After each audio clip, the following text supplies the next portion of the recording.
Bom dia, meus prezados amigos. Satisfação, como sempre, uma alegria muito grande estar aqui novamente para dar continuidade aos estudos, né? Sabendo que, mesmo que indiretamente, eu estou revendo amigos tão queridos, né?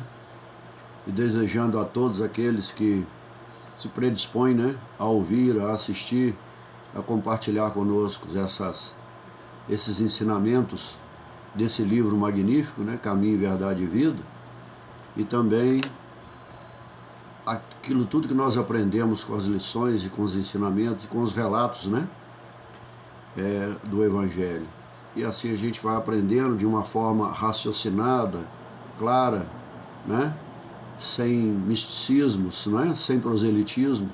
E o objetivo aqui é aprendermos juntos, né. E hoje nós temos uma lição muito importante, muito séria, porque envolve alguns questionamentos que nós temos que fazer a nós mesmos, né? Apesar dela abordar algo que já passou há 2024 anos, Emmanuel sempre faz uma reflexão bem atualizada para que a gente possa entender o contexto daquela época, né? E contextualizando com racionalidade, com muita prudência, muito discernimento, o momento que nós estamos vivendo.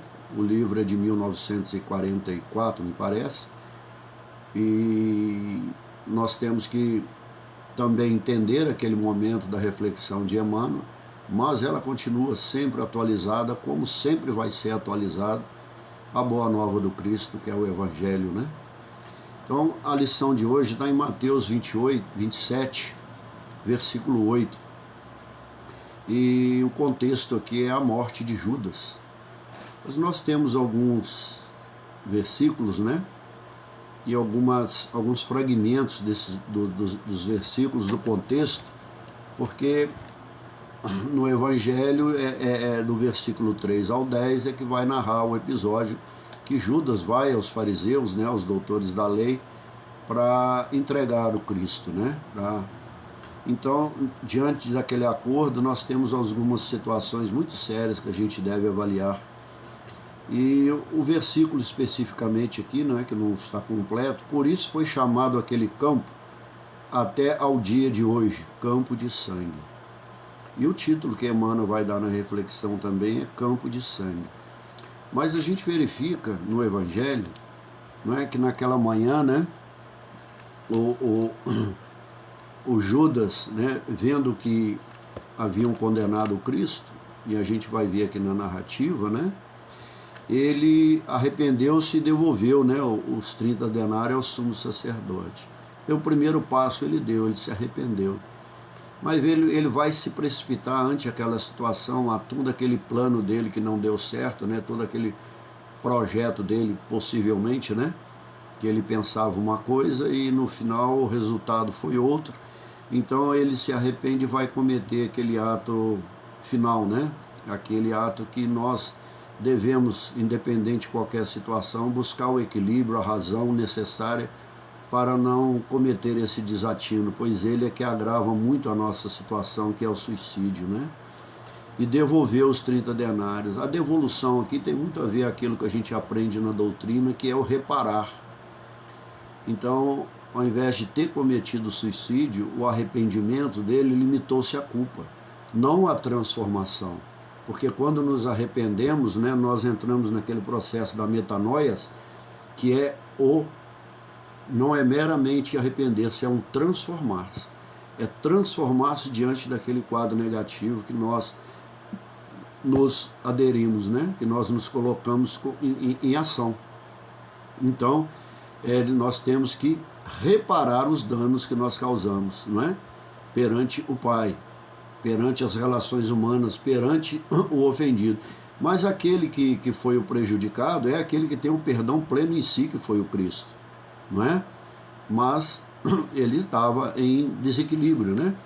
Então nós temos outras situações que coloca os outros personagens dessa passagem, que colocam em xeque as situações daquilo que eles fizeram, né? Então ele vai falar, ó, pequei entregando à morte um inocente. E isso aqui é interessante, quando a condenação da morte, nós vemos muitas pessoas, infelizmente eu já vi inclusive muitos espíritas, sendo a favor da pena de morte. E muitas vezes nós já vimos casos no período moderno que nós vivemos, de pessoas que foram condenadas à morte e depois descobriram que não foram elas. Mas depois que já foi entregue, o que fazer? Não é? Como o centurião lá também, crucificamos um inocente. Aí já é tarde. Você já cometeu o ato do crime de matar, tirar a vida de um semelhante. E nós sabemos, nós que somos espíritas, sabemos que a vida continua e nós partimos para a pátria espiritual da mesma forma que nós estamos aqui. Nós sabemos que isso apenas transfere para lá o que nós fizemos aqui.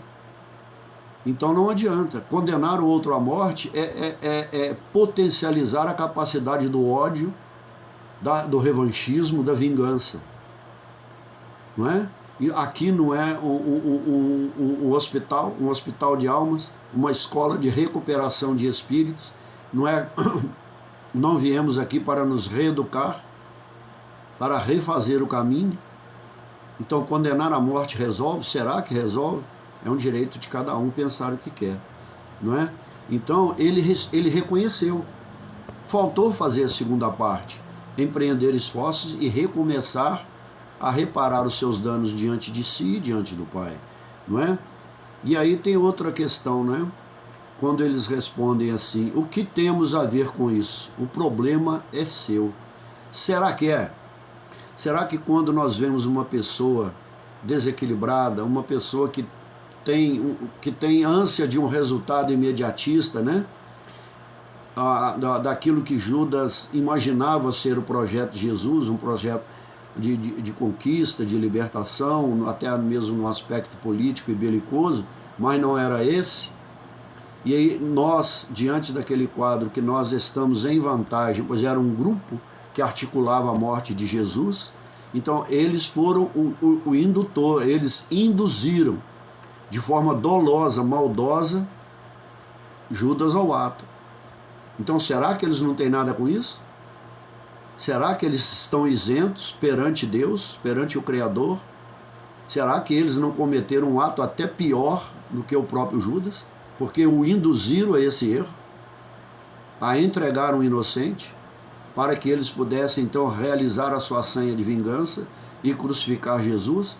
E quando nós induzimos um irmão nosso aqui hoje desequilibrado, que está a cometer ações errôneas, desequilibradas, descompensadas, será que nós não temos culpa? Não é quando agimos de forma maliciosa e induzindo o outro ao crime? Então continuamos, olha, nós vemos, ele joga o dinheiro no templo então e ele foi embora. Então eles falam, não é lícito pô-lo na arca, pois é preço de uma vida. Então, mas aquele dinheiro foi tirado de lá,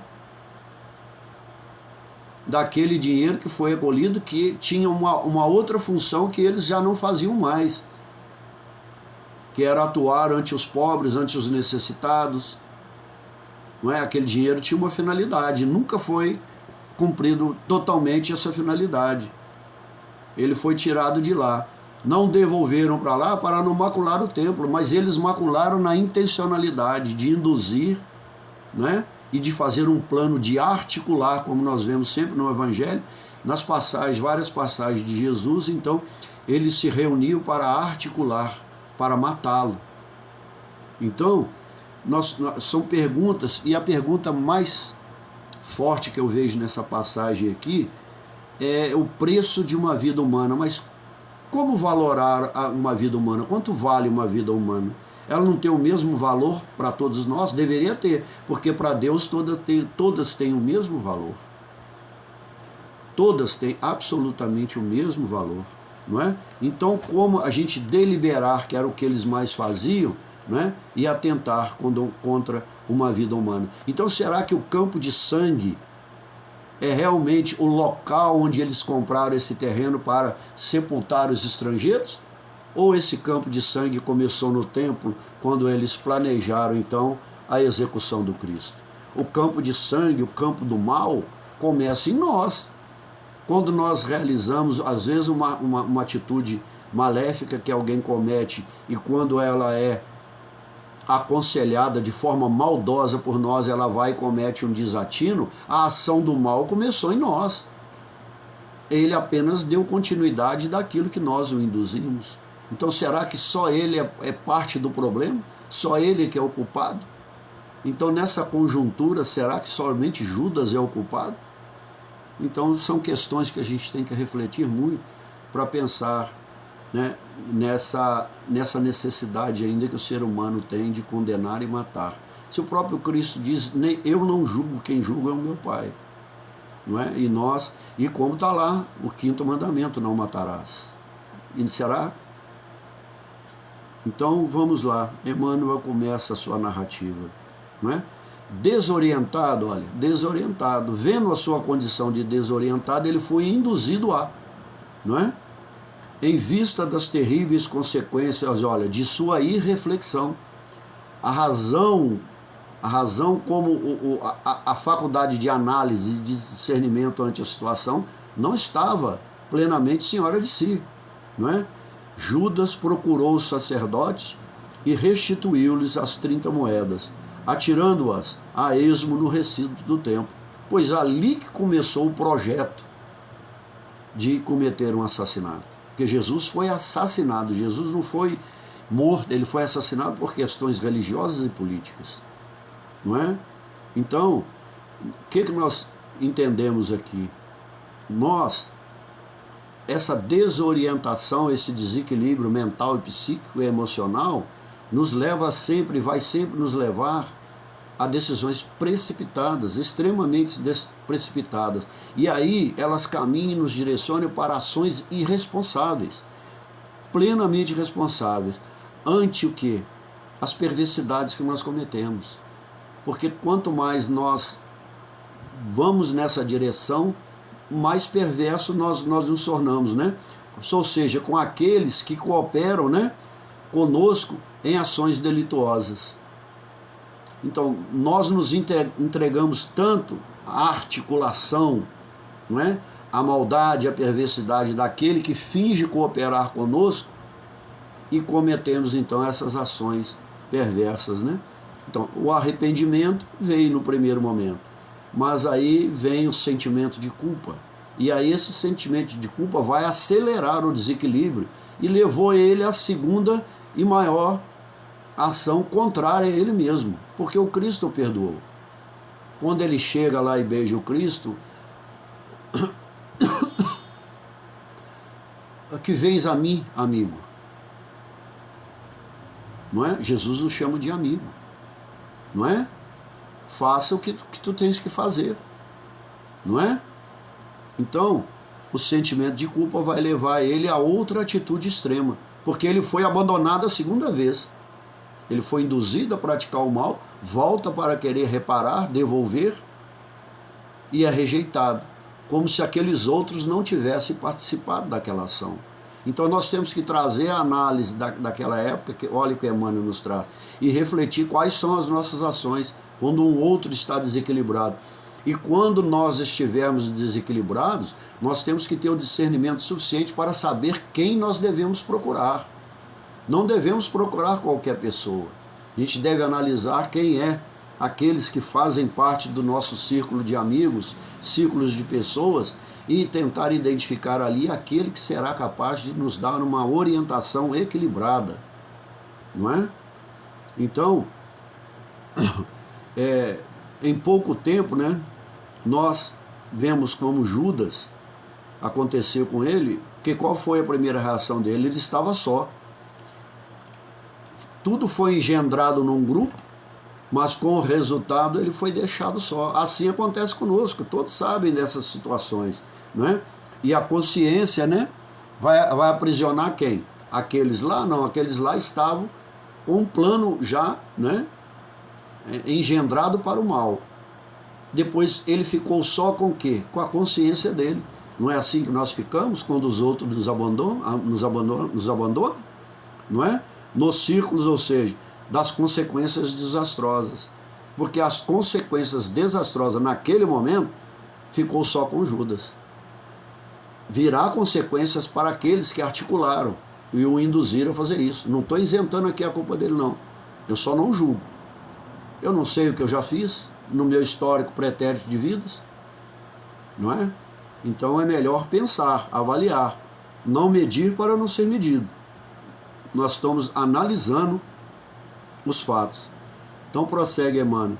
Os mentores do judaísmo concluíram então que o dinheiro constituía preço de sangue e, buscando desfazer-se rapidamente de sua posse, adquiriram um campo destinado ao sepulcro dos estrangeiros, denominado desde então campo de sangue, não é?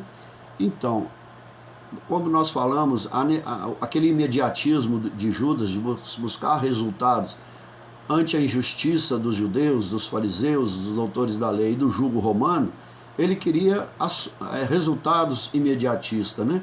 Então, essa visão imediatista, ela distorce a realidade. Ela nos leva a ações precipitadas, né? E danosas. Ou seja, pelos valores, aí que é interessante, amoedados das convenções humanas. Porque nós temos as convenções humanas na política, na área social, na área econômica, na área religiosa.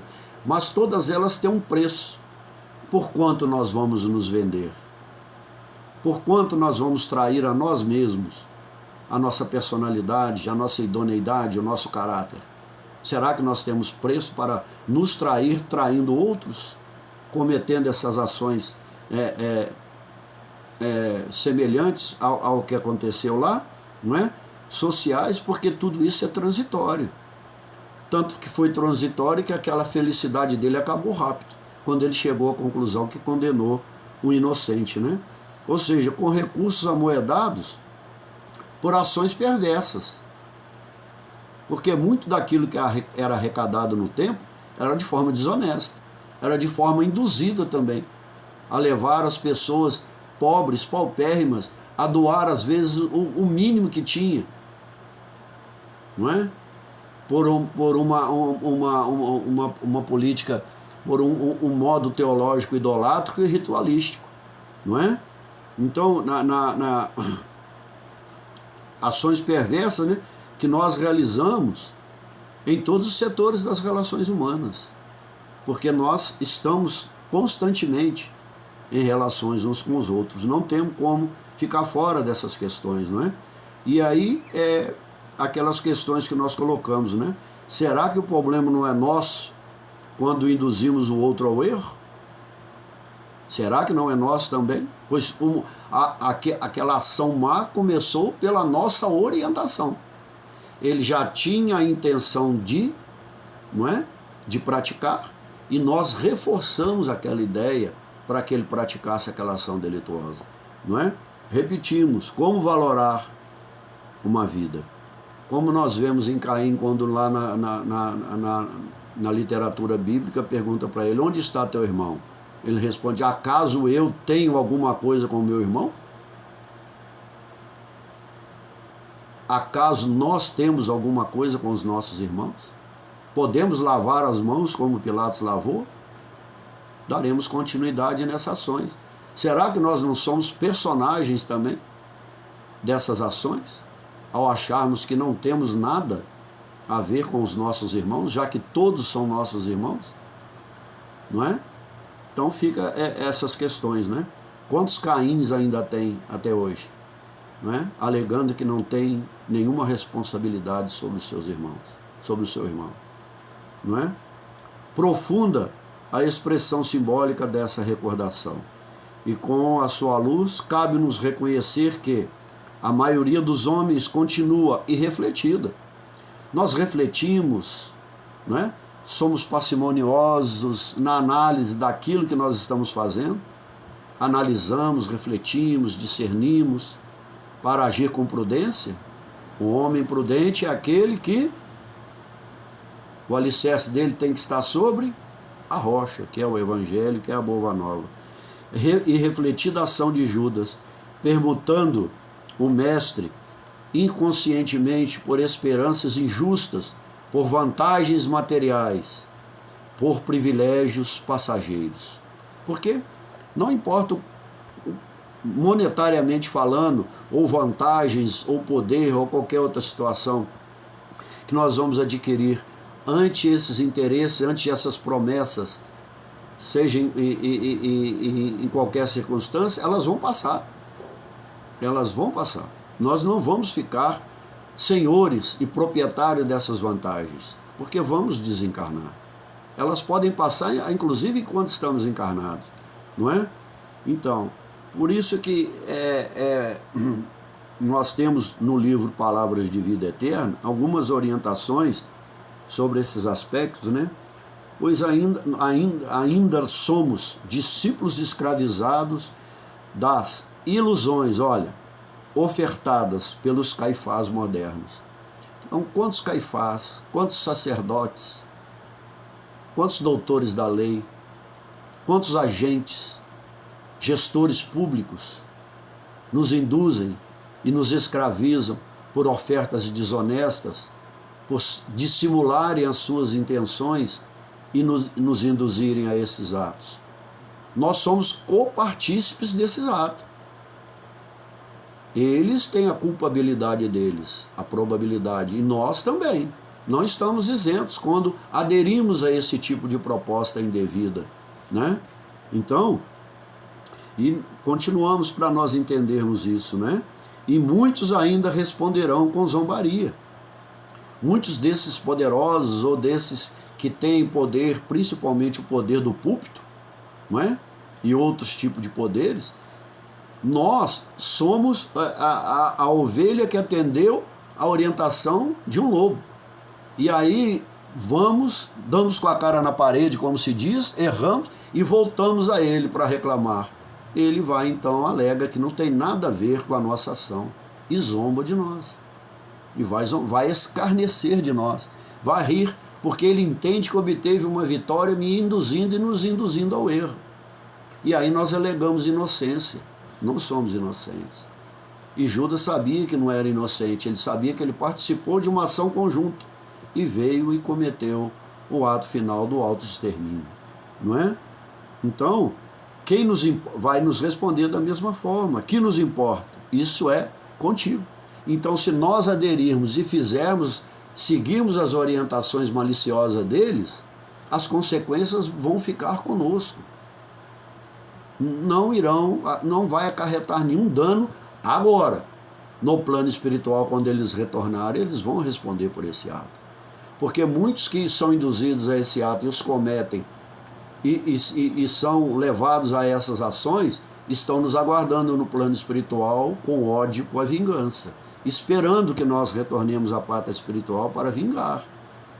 E esse processo de vingança pode retornar para cá, quando reencarnarmos, não é? Então, impressiona-nos, né? Eles são pessoas, articuladores, retóricos, né, intelectuais, que nos impressionam pelo verbo, pela capacidade de articular o mal, não é? Ou seja, nutrindo, o que eles nutrem em nós? O que eles estimulam em nós? O ego, o egoísmo, o orgulho, né? E nos deixa pleno de nós mesmos e não de Deus, e não dos ensinos do Cristo, né? Agem ante as nossas fraquezas, não é? Íntimas, exaltando o nosso orgulho de executarmos tal tarefa, de eliminarmos A, B ou C, ou os induzirmos a praticar um mal determinado, né? Então são os dissimuladores de sentimentos, está no livro Pão Nosso, dissimuladores de sentimentos sinistros, da lisonja. Seguimos incondicionalmente. Isso aqui, a proporcionalidade daqueles que seguem esses dissimuladores, né?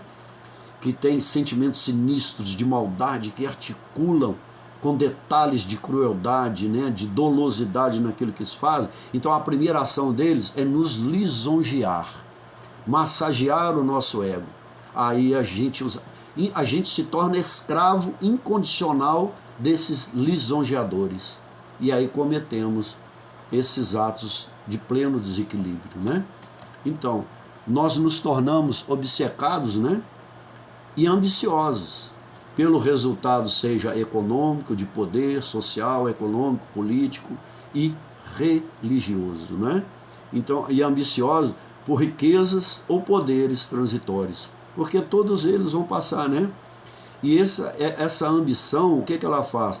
Ela nos absorve e vela a razão e o sentimento, e obscurece a consciência por um momento. Mas quando a razão e o sentimento então discerne tudo isso, aí a consciência traz o sentimento de culpa. E aí cada um vai ter uma medida de equilíbrio e pode cometer a mesma ação do autoextermínio como o irmão Judas. Não é? Então segue Emmanuel. Quando podem examinar a extensão, esse é que é o problema. Qual a extensão? Não é? Dos enganos a que se acolheram, procuram desesperados comparsas de suas ilusões, tentando devolver-lhes quanto lhes coube nos criminosos movimentos em que se comprometeram na luta humana. Todavia, com esses frutos amargos, apenas conseguem adquirir o campo de sangue das expiações dolorosas e ásperas para o sepulcro dos cadáveres de seus pesadelos, não é? Delituosos, estranhos ao ideal divino da perfeição em Jesus Cristo. Aqui nós vamos abordar com algumas passagens do livro Pão Nosso e Fonte Viva, para a gente entender bem esse contexto, não é? Porque essas aflições dos cadáveres, a consciência, nós sabemos, nós desencarnamos, mas o espírito permanece. E a consciência do que ele fez transpassa o mundo incorpóreo com ele. Então, quando fala no final aqui, os frutos amargos, nós levamos com ele na consciência, não é? Então, segue para a gente entender esse contexto. A palavra da maldade humana é sempre cruel quando lhes ouvem as criminosas insinuações. Então, olha, a palavra da maldade, ou seja, é aquela que nós as engendramos de forma proposital, não é? Ela é extremamente cruel. Nós queremos ver a derrota, a queda abismal do nosso semelhante. E ainda escarnecemos dele, zombamos dele quando fazemos isso, né? Porque ele ouviu, ele atendeu, não é? Ele aderiu, né? A essas propostas, a essas insinuações, a essas dissimulações criminosas. E ele não estava preparado para enfrentar isso, porque ele não tinha o equilíbrio necessário e racional para analisar, né? Então, ele não teve a coragem, né, para esperar o fim, Judas, e analisar aquele contexto, não é? E rogar ao Pai o perdão e buscar então a sua transformação. Aí é tarde, não é? Então, ele fraquejou aonde? Na sua parte humana, que todos nós fraquejamos, ou nós, ninguém errou aqui, que é a parte psíquica mental. E essa nos leva a uma série de situações, a depressão, a uma série de enfermidades psíquicas e mentais sérias, não é? Então, ele precipitou no imediatismo, como nós falamos antes, e isso aí vai obscurecer, vai velar a razão dele, porque o entusiasmo dele está no resultado. Nossa, se eu fizer isso, o resultado vai acontecer isso, então eu vou sair vitorioso. Aí vem aquela derrota acachapante, né, que nos joga no chão, nos sentimos humilhados, traidores, e aí a mente absorve e começa a adentrar então nós a culpa, a culpabilidade que nos leva então a ações desesperadoras, não é? Então, olha, quando fala o campo de sangue das expiações, né, é nesses momentos, aqui no livro Fonte Viva e no Pão Nosso, olha, é nesses momentos, olha, e nesses momentos, raramente, olha, sentiremos a presença de alguém que comungue conosco nas aflições nos dias da derrota temporária. Porque nós, no imediatismo, nós sentimos vitoriosos. Veio a consequência, o erro, nós constatamos ele. Por que eles não seguem a gente no sofrimento? Porque eles obteram duas vitórias. A primeira, em nos induzir a fazer aquele ato, e a segunda, ver que nós também estamos sofrendo ante aquelas atitudes. Então essas pessoas que fazem isso, e nós podemos ser agentes dessas atitudes maldosas, nos sentimos vitoriosos duas vezes, porque derrotamos duas ou mais pessoas, levamos elas ao desequilíbrio, ao abismo consciencial, não é? Então prossegue Emmanuel: irmão em humanidade, que ainda não pudeste sair do campo milenário das reencarnações, continuamos sendo peregrinos, peregrinando nas reencarnações, nos ciclos das reencarnações, não é? Em luta por enterrar os pretéritos, crimes que não se coadunam com a lei eterna, não troques, ó Cristo, imperecível, por um punhado de cinzas misérrimas. Cinza, essas moedas, quem fala cinza? Elas são cinzas, porque elas se desfazem. Como? Porque geralmente quando nós abocanhamos essas moedas, nós somos perdulários, assim como as virtudes, como qualquer coisa quando nós agimos nas ações do mal, não é? Cinzas misérrimas, porque do contrário continuará circunscrito à região escura da carne sangrenta. Então, as consciências, a mente daqueles que o induziram, ainda não estão assim. Mas quando eles tomarem consciência, quando eles caírem em si, diante da ação que eles induziram o outro a fazer, a consciência deles pode ser igual a de Judas ou até pior. Porque eles foram os agentes principais, os atores, os protagonistas dessa ação dolosa e criminosa e perversa, né? Então, nós temos aqui no livro Religião dos Espíritos algumas colocações, e no Evangelho segundo o Espiritismo, eu acho essa frase de Kardec magnífica. Enquanto, acidentados da alma, porque enquanto nós estamos nos círculos reencarnatórios, indo e vindo, é porque nós não saímos ainda do ciclo das imperfeições, não é? Só quando chegarmos à condição de espírito puro. Então nós, acidentados da alma, quais são esses acidentes? É aqueles que coadunam, aqueles que estão par e passo com essas ações perversas. Nós, porque são acidentados, porque nós temos que nos recuperar disso, nos refazer disso. E só podemos refazer isso através do outro, através de ações de amor, de misericórdia, de compreensão e de entendimento, não é?